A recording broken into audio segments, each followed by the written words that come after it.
একটা কাচের গ্লাস, একটা মেটাল সলিড গ্লাস।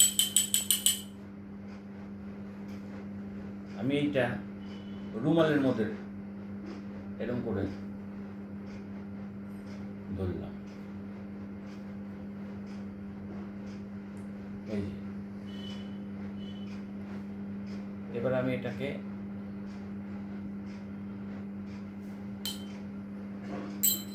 ফেলে দিলাম, এটাকে রাখলাম। এবার এটাকে আমি একটু ডিপ করলাম। ডিপ করার পর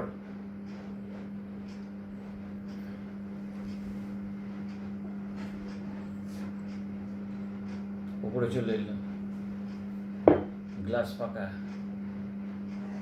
এটা হলো কি করে?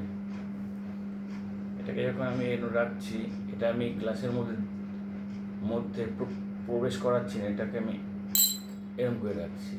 এবার যখন আমার হাতে চলে এসছে, তখন আমি এরম ধরে এখানে রেখে দিলাম, তারপরে এরম করলাম, হয়ে গেল ম্যাজিক।